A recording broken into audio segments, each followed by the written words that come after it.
Hello views, welcome to Telugu audio stories. మీరు కనుక ఛానల్ని ఫస్ట్ టైం చూస్తున్నట్లయితే ఛానల్ని సబ్స్క్రైబ్ చేయండి, లైక్ చేయండి. అలానే ఈ స్టోరీపై విలువైన ఒపీనియన్ని కామెంట్ రూపంలో తెలియజేయండి. ఇక కథలోకి వెళ్దామా? వీడియో చూస్తున్న అందరూ కింద కనిపిస్తున్న హైప్ ఆప్షన్ యొక్క వీడియోని ఎంకరేజ్ చేయండి. సారా లొకేషన్ ట్రేస్ చేయడానికి ట్రై చేయి. At any cost I want her అంటూ ఆర్డర్ వేయడమే రుద్ర పిడికిలి వీసుకుంటే మెత్తటి గొంతులు వినిపిస్తున్న ఆ రౌద్రం అర్థం చేసుకున్న ఏసీపీ డెఫినెట్ గా వీలైనంత త్వరగా పట్టుకుంటాను. రైట్ నౌ అన్వీర్ లొకేషన్ 4 కంట్రీస్ లో చూపిస్తుంది. ఎక్కడున్నాడో ట్రేస్ చేయడం చాలా టఫ్ గా ఉంది. వీలైనంత ఫాస్ట్ గా నీకు ప్రోగ్రెస్ చూపిస్తాను అని ఎక్స్ప్లెయిన్ చేస్తూ ఉంటే వాడిని వదిలేసి అనుపమ గారి నెంబర్ ట్రేస్ చేయి. పిఏ హెల్ప్ తో ప్రెసెంట్ అనుపమ గారే కంపెనీ మేనేజ్ చేస్తున్నారు. ఖచ్చితంగా ఆవిడికి వాడి నుంచి కాల్ వస్తుంది. ఇంకా మనకి ఫర్దర్ డీటెయిల్స్ తెలిస్తే ఛాన్స్ ఉంటుంది.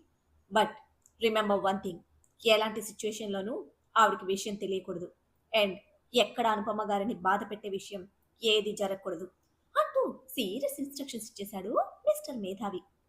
ఆతృత నింపేసిన మొహంతో నీకు రుద్ర గారంటే ఇష్టమా అంటూ తల తిప్పకుండా బీస్ట్ బాబుని కనురెప్పలకు కట్టేసుకున్న ఐరా పాప ఇంటెన్షన్ కి కావ్య అనుమానంగా అడిగితే ఎటువంటి తడబాటు టెన్షన్ లేకుండా నెమ్మదిగా తల తిప్పి అఫ్ కోర్స్ నాకు చేతన్ కూడా ఇష్టమే, but he's more than Chetan because he's my subject.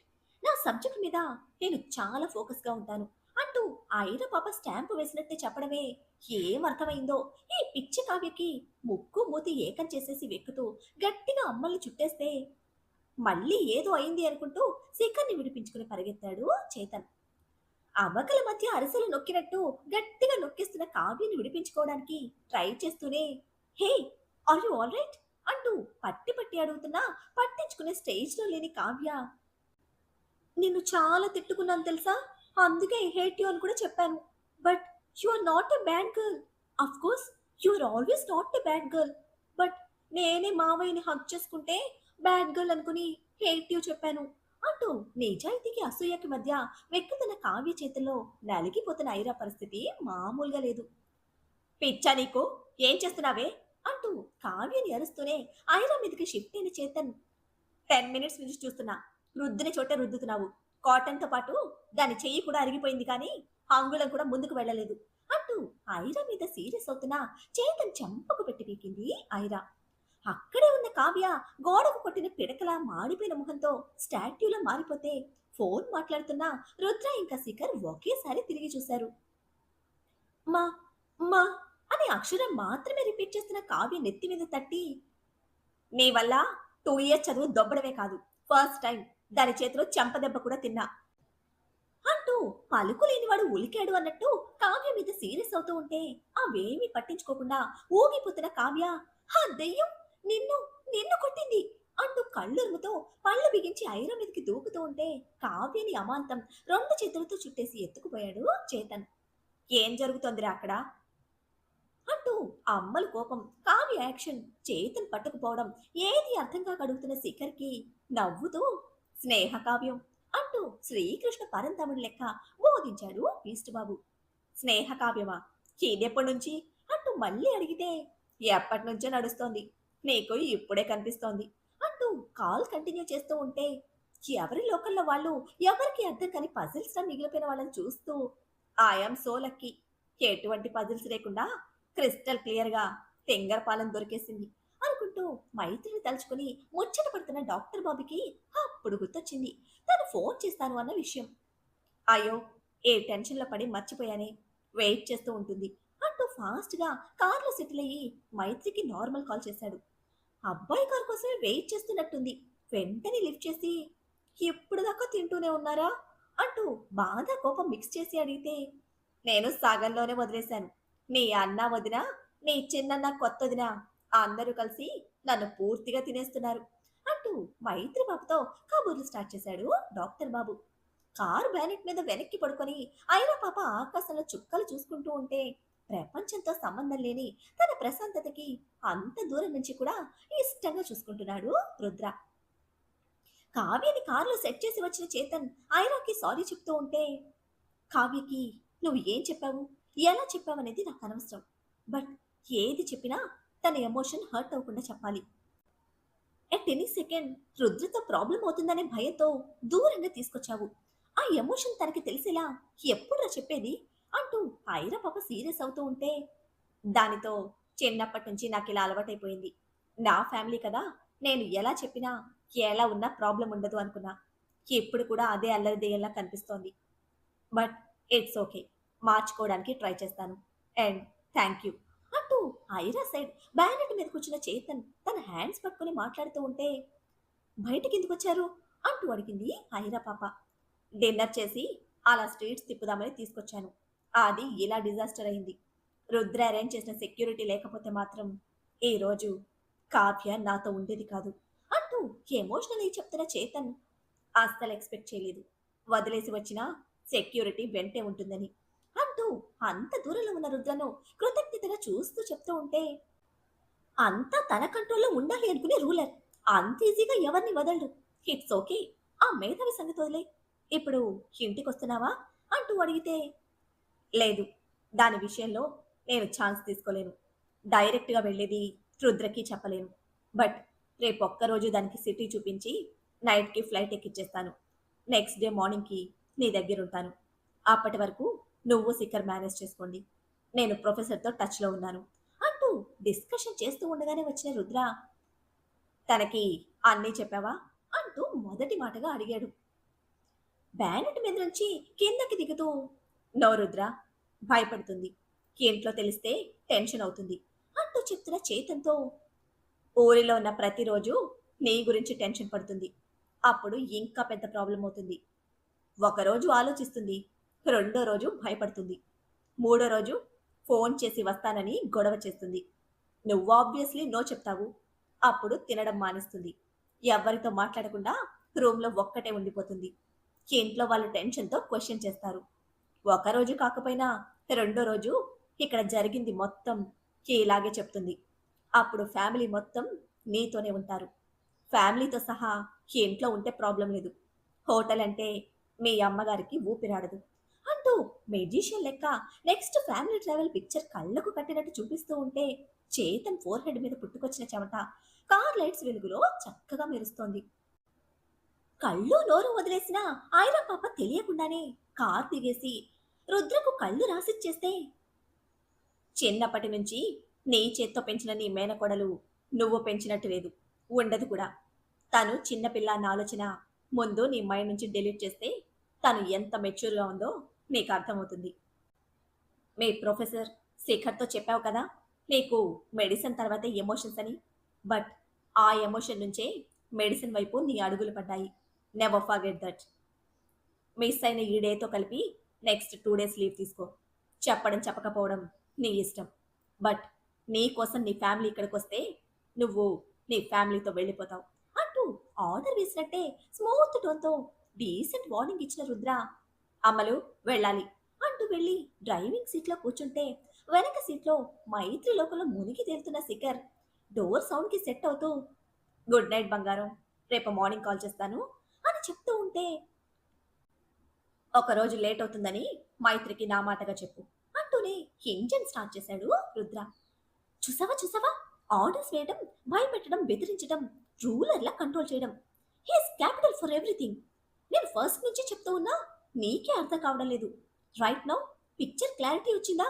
నిన్ను మ్యూట్ చేసి స్వెట్టింగ్తో తడిపేశాడు అంటూ ఎక్సైట్మెంట్తో కంప్లైంట్ రైజ్ చేస్తున్న ఐరాను హక్ చేసుకుని, you are right, he's just a ruler. Subject మీద ఇంట్రెస్ట్‌తో నేను ఇక్కడికి రాలేదు. కేవలం నీ పిచ్చికి నీకు సపోర్ట్‌గా ఉండాలని వచ్చాను. Thank you for this. Right టైంలో రైట్ సబ్జెక్ట్‌ని నా లైఫ్‌లోకి తెచ్చావు. నిజంగానే బ్లాక్ కమాండర్స్ బాస్ అంటూ మరొకసారి రుద్రకి సర్టిఫికెట్ ఇచ్చి, వెళ్తాను. దానికి బాడీ పెయిన్స్ వస్తే మళ్ళీ ఫీవర్‌లోకి దిగుతుంది. Take care of your self అంటూ చెప్పేసి పోతూ ఉంటే, ఊరిమి చూస్తున్న కళ్ళతో చేతన్ కార్ ఎక్కే వరకు కదలకుండా నిలబడింది మన డాక్టర్ పాప. ఎందుకు ఏంటి అని అడగకుండానే పెరిగిన మరో రోజు గురించి చెప్పి, రేపు మార్నింగ్ మాట్లాడతారా అంటూ ఉంటే, అన్నయ్య వదిన జాగ్రత్త అబ్బాయ్, మంచిగా నిద్రపో అంటూ ఫోన్ పెట్టేసింది మైత్రి. ముందుకు చూసి, వాట్స్ గోయింగ్ ఆన్ దేర్, రావటం లేదా అంటూ ఐరా గురించి డౌట్గా ప్రశ్నిస్తూ ఉంటే, ఎక్స్పెక్టేషన్ డిస్టర్బ్ అయింది. 2 మినిట్స్ వెయిట్ చేయి, వస్తుంది అంటూ చెప్పి వెనక్కి చూసిన రుద్ర ముందుకొస్తే బెటర్ అంటూ చెప్పడమే కృష్ణ ఆజ్ఞ అన్నట్టు ఒక్కసారిగా ముందుకు జంప్ చేశాడు శిఖర్. సరిగ్గా మన బీస్ట్ బాబు చెప్పినట్టే చేతన్ కార్ వెళ్లే వరకు అక్కడే నిలబడ్డ అమ్మలు కాళ్ళు కొట్టుకుంటూ కర్వీ లిప్స్ తో కచ్చిగా తిట్టుకుంటూ వచ్చి వెనక సీట్లో కూర్చోవడమే.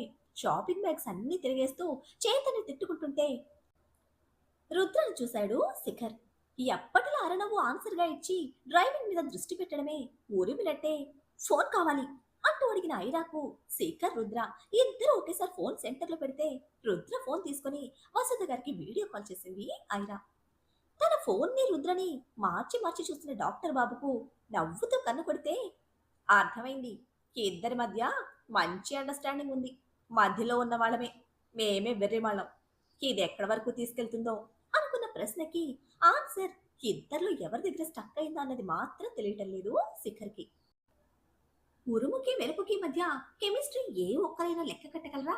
ఇది కూడా అంతే అని ప్రేమ పాఠశాలలో ఇప్పుడిప్పుడే అక్షరాలు దిద్దుతున్న డాక్టర్ బాబుకి అర్థం కావడం కష్టమే మరి. ఇంటికి వచ్చేసరికి ఆల్మోస్ట్ మిడ్ నైట్ అయితే అప్పటి వరకు ఓపిగ్గా మాట్లాడుతూనే ఉన్నారు వసుధ గారు. ఇలా ఇంకోసారి మిడ్ నైట్ షాపింగ్ పెట్టావంటే ఊరుకోను అంటూ లాస్ట్ వార్నింగ్ ఇచ్చిన వసుధ గారికి పింక్ సిటీ సన్లైట్ లో కన్నా మూన్ లైట్ లోనే బాగుంటుందమ్మా. ఇట్స్ ఓకే, నీకోసం నేను సాక్రిఫైస్ చేయలేను. నువ్వు ఫీల్ అవ్వకుండా మార్నింగ్ కాల్ కి కనెక్ట్ అయిపో. మస్ట్ అండ్ షుడ్ అమ్మమ్మలాగా చుడిదార్ వేసుకోకు.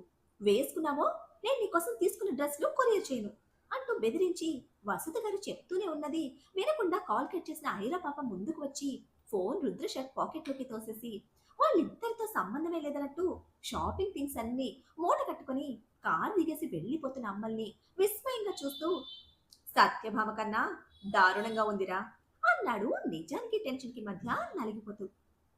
That is Aira Arora. అన్ని కలర్స్ ఉంటేనే కదా రెయిన్బోలో అందం ఉండేది. జస్ట్ లైక్ హర్ అంటూ ఐరా పాప అలకి కితాబిచ్చి మార్నింగ్ షెడ్యూల్ 2 hours లేట్ గా ఎక్స్టెండ్ చేయి. నాకు వర్క్ ఉంది, చేసుకుని పడుకుంటాను అంటూ లోపలికి నడుస్తూ ఉంటే ఇప్పటి వరకు ఏంట్రా, నేనేమైనా హెల్ప్ చేయనా అంటూ ఫాలో అయ్యాడు శిఖర్. నో నీడ్, నువ్వు ఇష్రాత్ ని చెక్ చేసి వెళ్ళి పడుకో అనేసి రుద్ర స్ట్రైట్ గా రూమ్ కి వెళ్ళిపోతే ఇష్రాత్ కోసం చూసిన శిఖర్ కి తను కిచెన్ లో కనిపించింది. మంచి నిద్రలో ఉన్న తనని డిస్టర్బ్ చేయకుండా ఏదైనా రూమ్ ప్రొవైడ్ చేయాలి, ఇలా సేఫ్ కాదు అనుకుంటూనే లైట్స్ ఆఫ్ చేసి డోర్స్ లాక్ చేసి వెళ్ళాడు శిఖర్. 10 minutes కి మళ్ళీ బయటకు వచ్చిన రుద్ర మిడిల్లో వదిలేసిన ఫుడ్ ప్లేట్ రూమ్ లోకి పట్టుకుపోయాడు. ఇది కానీ ఐరా పాప చూస్తుంటే ఊతికి తీగ మీద ఆరేసేది. అసలుకి హార్ట్ లేని బీస్ట్ అని స్టాంప్ వేసుకుని తిరుగుతోంది మరి. హోటల్ కి రీచ్ అయ్యేసరికి నిద్రపోయిన కావ్యని చేతుల్లోకి తీసుకుని చంటి పాపల రూమ్ కి తీసుకొచ్చి బెడ్ మీద దించిన చేతన్ బాడీ టెంపరేచర్ చెక్ చేసి ముందైతే ఇంజెక్షన్ వేశాడు. లెఫ్ట్ హ్యాండ్ బలంగా పట్టుకోవడంతో మొత్తం స్వెల్లింగ్ వచ్చి రైట్ హ్యాండ్ మీద ఫింగర్ మార్క్స్ తో కమిలిపోయింది. కొట్టడం లాంటిది చేయకపోయినా ఆ పట్టుకున్న దానికే ఒకడి మీద దాడి చేసిన చేతన్ వాడు చస్తాడో బతుకుతాడో తెలియనంతగా కొట్టేశాడు. ఏదైనా ప్రాబ్లం లేదు, అదంతా రుద్ర చూసుకుంటాడు అనుకున్న చేతన్ కి ఇప్పుడు కళ్ళ ముందు ఇలా ఉన్న కావ్యని చూస్తుంటే మాత్రం మనసంతా చేయి పెట్టి కిలికినట్టు ఎలాగో అయిపోతోంది. ఇలా కానీ నిన్ను ఇంట్లో చూశారంటే రుద్ర చెప్పినట్టు ఇక పర్మనెంట్ గా నీతో పాటు నన్ను కూడా ఇంటికేసి కట్టేస్తారు. రుద్ర చెప్పినట్టు ముందు నీతో మాట్లాడతాను, అర్థం కాకపోతే మళ్ళీ మళ్ళీ చెప్తాను, భయంతో మాత్రం పంపించను అంటూ బలంగా ఫిక్స్ అయ్యి కావ్యకి నెక్ వరకు బ్లాంకెట్ అడ్జస్ట్ చేసి బెడ్ మీద సెకండ్ సైడ్ పడుకున్నాడు చేతన్. మళ్ళీ నిద్రలో భయపడి లేస్తుందేమోనని లైట్స్ కూడా ఆఫ్ చేయలేదు. ఎంతైనా మేనమావ కదా, మేనకొడలి అలవాట్లు అలకలతో పాటు భయాలు కూడా ఫింగర్ టిప్స్ మీదనే ఉన్నాయి. 6 అడుగుల మంచానికి ఆ పక్క ఈ పక్క పడుకోగా మధ్యలో మిగిలిన 2 అడుగుల దూరాన్ని భానుడు ఆకాశంలో అటెండెన్స్ వేయించుకునే టైంకి మాయం చేసేసి మామ కతుక్కుపోయింది కావ్య. బాడీ పెయిన్స్ కి టాబ్లెట్ వేసుకున్న చేతన్ డైలీ కన్నా గంట లేటుగానే కళ్ళు తెరిస్తే ఆ పక్కనే ఉండాల్సిన కావ్య తన పక్కన తనకి అతుక్కుపోయి ఉండడంతో ముందు భయం అని కంగారు పడ్డ చేతన్ మేనకొడలు చేతి బిగింపులో నిజం తెలుస్తూ ఉంటే వెంటనే వీపు విమానం మోత మోగించాడు. అంతే, ఉల్లిపొర ఎగిరిపడినట్టు పరువు మీద ఎగిరిపడ్డ కావ్య వీపు రుద్దుకుంటూ సుప్రభాతం మొదలు పెడితే సౌండ్ వచ్చిందో నోరు పుట్టేస్తా మొయ్ అంటూ గద్దించడమే. మూతి బిగించి ఇంతింత కళతో కోపంగా చూస్తున్న కావ్యతో ఏ వేషాలు మానేయమని చెప్పానా? నిజానికి అబద్ధానికి మధ్య ఎందుకే నన్ను టెన్షన్ పెడతావు. దెబ్బ పడితే గాని దెయ్యం దిగటం లేదా అంటూ అరుస్తూనే రొటీన్ స్టార్ట్ చేసి బాక్స్‌లో థర్మామీటర్ ఉంది. టెంపరేచర్ చెక్ చేసి చెప్పు అంటూ వాష్‌రూమ్‌లోకి వెళ్ళిపోతే హ్మ్, దేని మీద ఉన్న శ్రద్ధ కూడా నా మీద లేదు. ఎప్పుడో చిన్నప్పుడు పట్టుకొని పడుకున్నా. మళ్ళీ ఇప్పటికి దొరికాడు. ఇష్టంగా పట్టుకున్నానని తెలిసి కూడా కొట్టాడు అని తిట్టుకుంటూనే టెంపరేచర్ చెక్ చేసి పేపర్ మీద నోట్ చేసిన కావ్య ఆ పక్కనే థర్మామీటర్ పెట్టి మళ్ళీ దుప్పటి ముసుగు తన్నింది.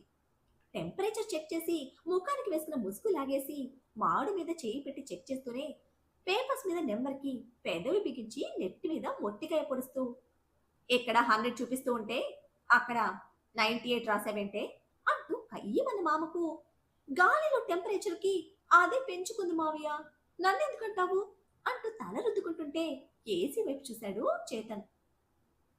ఓ, రూమ్ లో ఏసీ ఉందా, చూడలేదు మావయ్య అంటూ సాగతీస్తూనే మళ్ళీ నెత్తికి బొప్పి కట్టేలోపే బెడ్ దిగేసి బాత్రూంలోకి పరిగెత్తింది కావ్య. బ్రష్ తీసుకొని వెళ్ళు, ఎక్కువసేపు వాటర్లో ఆడావో బ్రెడ్ తోనే బ్రేక్ఫాస్ట్ చేయాలి అని అరుస్తూ ఉంటే తింగున డోర్ తీసిన కావ్య మాడేసుకున్న మొహంతో అందుకే అక్కడ 98 రాశాను, నాకు బ్రెడ్ పాలు రెండు వద్దు, నైట్ తిన్న మసాలా పూరి బాగుంది, అదే కావాలి మామయ్య అంటూ గుమ్మానికి చేతి గోడతో బొక్కలేస్తూ చెప్తూ ఉంటే వినపడనట్టే ఫోన్ తీసుకున్న చేతన్ జబ్బకి ఇంజెక్షన్ పొడిచి గొంతులో టాబ్లెట్ పోసి సాయంత్రం వరకు ఫాస్టింగ్ ఉంచుతా అంటూ చేతన్ మార్నింగ్ ఇవ్వడమే తిట్టుకుంటూనే పిల్లిలా నెమ్మదిగా వచ్చి బ్రష్ పేస్ట్ తీసుకుంది కావ్య. బట్టలు కూడా తీసుకెళ్ళు, 15 మినిట్స్ లో అన్ని ఫినిష్ చేసుకునిరా అంటూ అదే కసురుతో ఆర్డర్ వేయడమే ఎదురు చెప్పలేని ఉక్రోషంతో మొత్తం బ్యాగ్ బాత్రూమ్ లోకి పట్టుకుపోతే బట్టలు తడిచాయో బడిచ పూజ కన్ఫర్మ్ అంటూ అరుస్తూనే చెప్పి ప్రొఫెసర్ కాల్ లిఫ్ట్ చేయడంతో మాట్లాడుతూ బాల్కనీలోకి వెళ్ళాడు చేతన్. భయపెట్టే విధంగా కాకుండా ఫార్మల్ గా అటాక్ గురించి క్లారిటీ ఇచ్చి రెగ్యులర్ రిపోర్ట్ తో కాల్ కంప్లీట్ చేసిన చేతన్ ఆ నెక్స్ట్ రుద్రకి చేశాడు. మార్నింగ్ షెడ్యూల్ ఫినిష్ చేసుకొని వర్క్ తో పాటు గ్రౌండ్ వర్క్ లో బిజీగా ఉన్న రుద్ర దగ్గరికి ఫోన్ పట్టుకొని వచ్చింది ఐరా. కళ్ళు ముడిచి క్వశ్చన్ మార్క్ చూస్తున్న రుద్ర ఫేస్ మీదకి ఫోన్ పెట్టి నీ భక్తుడు నైట్ రియలైజ్ అయ్యాడు, ఉదయాన్నే టెంకాయ కొట్టడానికి ఫోన్ చేశాడు, తీసుకో అంటూ వెటకారంగా రుద్ర చేతిలో ఫోన్ పెట్టేసి కోపానికి వెటకారానికి మధ్య ఉన్న తిక్కతో ఒంటి మీద షర్ట్ దులుపుకుంటూ పోతూ ఉంటే తెలుగు బాగా ఇంప్రూవ్ అయింది అంటూ కవి లెక్క ప్రశంసించాడు శిఖర్. బై బర్త్ బ్లడ్ లో ఉన్నదే కదా, మిస్టేక్స్ పడకుండా ఇంప్రూవ్ చేసుకుంది అని మిస్ అయిన క్లారిటీ ఫీల్ చేస్తున్న చేతన్ ఫోన్ ఆన్సర్ చేశాడు రుద్ర. మరి ఎంత ఉదయమే డ్యూటీలో వెళ్ళిన చేతన్కి రుద్రకి దేనికోసం కాల్ చేశాడు? చేతన్ పై అటాక్ గురించి తెలుసుకున్న సిద్ధార్థ్ రియాక్షన్ ఏమిటి? అనురాధ గారి ఫోన్ ట్రాప్ లో అన్వీర్ ట్రేస్ అవుట్ కానున్నాడా? సారా నిజంగానే అన్వీర్ అండర్లోనే ఉందా? ఎప్పటిలా ఆగ్రాలో తన అన్వేషణ కొనసాగిస్తున్న మయూరికి ఏదైనా ఫలితం దక్కుతుందా? ఏం జరుగుతుందో తెలియాలంటే నెక్స్ట్ ఎపిసోడ్ ని ఫాలో చేయండి. అలానే ఈ ఎపిసోడ్ ని లైక్ చేయడం మాత్రం మర్చిపోకండి. Boy friends.